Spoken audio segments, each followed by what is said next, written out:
मित्रों, मैं आज चर्चा कर रहा हूँ कि तमाम तरह के विद्वान तमाम तरह का वितंडा समाज में खड़ा करते हैं और लोगों को कंफ्यूज करते हैं। अब तुलसीदास जी कहते हैं कि भगवान का दासत्व स्वीकार कर लो तो आपका तरण हो जाएगा, आपकी मुक्ति हो जाएगी। इधर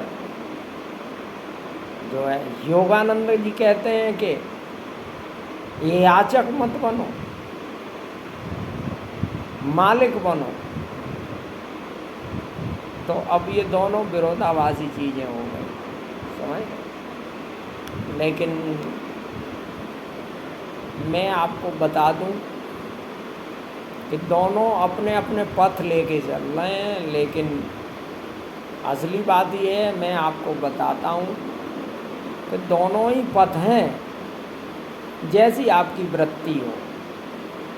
कुछ लोगों की वृत्ति हो सकती है कि उनमें अहम भाव ज़्यादा होता है तो वो याचक नहीं बन सकते, तो वो योगानंद जी का मार्ग चुन लें, योग का मार्ग चुन लें, अपने आंतरिक शक्ति को अपना अभिन्न अंग समझ के इस ब्रह्मांड का अपने को मालिक समझें, तब भी आपका रास्ता सुगम हो जाएगा। और दूसरा जो है, अगर आप विनम्र व्यक्ति हैं तो आपके लिए ये मार्ग अच्छा है, तुलसीदास जी का। भगवान का नाम लो, जाप करो, सुमिरन करो और अपने आप को समर्पित कर दो। समर्पण का भाव भी आपको वहीं लेके जाएगा जहाँ मलकियत का भाव लेके जाएगा। दोनों बातें एक ही हैं, घुमा फिरा के। कंफ्यूज होने की ज़रूरत नहीं है मित्रों, सब अपना अपना रास्ता है। एक जगह पहुंचने के दसियों पथ हैं। जैसे दिल्ली आने के आप सड़क से आ सकते हो, आप वायु मार्ग से आ सकते हो, आप ट्रेन के मार्ग से आ सकते हो, आप बस से आ सकते हो। ये आप चुनो, जैसी आपकी वृत्ति प्रवृत्ति है, क्या आपको सुगम पड़ेगा वो आप चुन लो। मैं तो हरकिशन फक्कड़ हूँ और आपको बता रहा हूँ, वितंडावाद में न पढ़ के आप जहाँ लगे, जिस मार्ग पे आपको आनंद आ रहा है वही मार्ग आपको मंजिल तक ले जाएगा। इसमें भ्रमित होने की ज़रूरत नहीं है, भ्रमित हो करके मार्ग बदलने की भी ज़रूरत नहीं है। मार्ग बदलने से कुछ नहीं होता, हर मार्ग एक ही जगह ले जाता है। और मेरा जो है मानना है कि भगवान एक शक्ति है, एक एनर्जी है जो मेरे अंदर रहती है और मेरे बाहर पूरे ब्रह्मांड को चलाती है, ब्रह्मांड का निर्माण करती है, समझ गए। तो मैं तो इस तरह से, इसलिए जो है मैं तो कहता हूँ कि आप इनके मार्ग भी ठीक हैं, वो भी आपको वहीं ले जाएंगे जहाँ मैं आपको ले जाना चाह रहा हूँ। तो मैंने एनर्जी का एक गुण पकड़ा है, वो गुण है आनंद। एनर्जी की क्वालिटी है कि एनर्जी जो है हमेशा ऑलवेज एंजॉइंग एंड डांसिंग। तो एनर्जी के संचालन से सारी प्रकृति डांस कर रही है, सारा ब्रह्मांड नृत्य कर रहा है और मौज में है। तो मैंने जब एनर्जी का ये गुण पकड़ा तो मैंने जाना कि गुण को अगर पकड़ लो तो वो ही हो जाओगे। तो मैंने अपने इसका नाम रखा है आनंद धर्म। आनंद ही आपका धर्म है। तो आनंद धर्मा में जो है आप कुछ व्यक्तियों से हर कार्य में आनंद लेना शुरू कर देते हैं। आपके साथ अच्छा हो उसका आनंद ले लिया, आपका बुरा हो बुरे का आनंद ले लिया, खराब दिन आ गए तो गरीबी का आनंद ले लिया, अच्छे दिन आ गए तो अमीरी का आनंद ले लिया। ये सब मेरा रास्ता है। और 80% काम अपने जीवन यापन के लिए किए और 20% काम अपनी खुशी के लिए किए।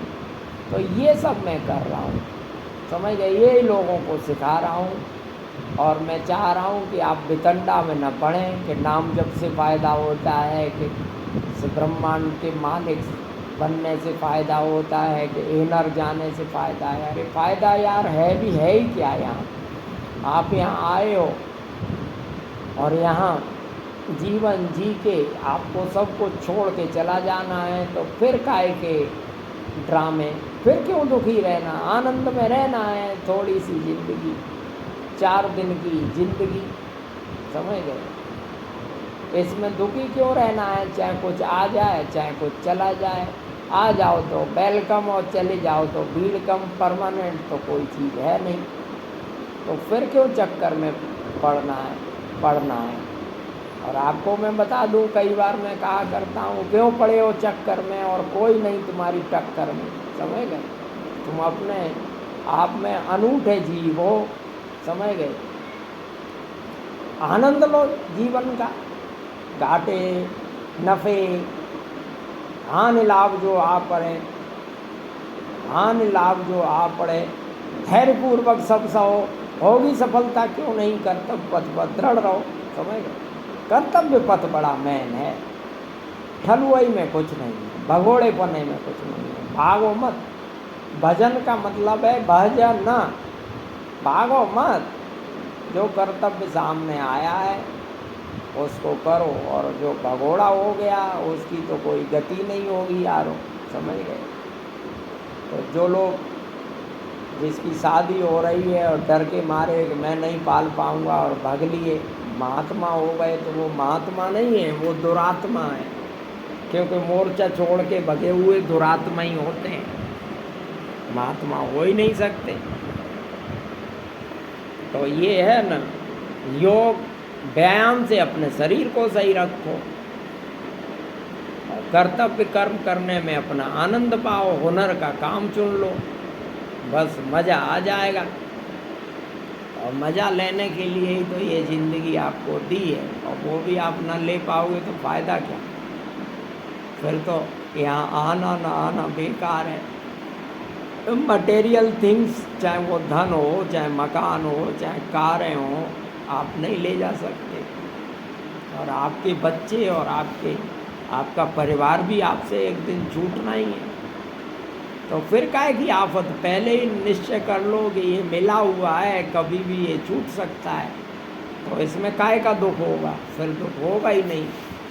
जब इस तरह का जो है 80% दुख तो इसी का है कि जो चीज़ तुम्हारे पास आ जाती है वो सोचते हो कि ये कभी जाए ना। अब ऐसा यारों कहीं होता है, ऐसा नहीं हो सकता। परिवर्तन प्रकृति का शाश्वत नियम है। तो वो जो है परिवर्तन होगा ही। आपका शरीर बचपन से जवानी, जवानी से बुढ़ापे पे आता जाएगा और एक दिन नष्ट हो जाएगा।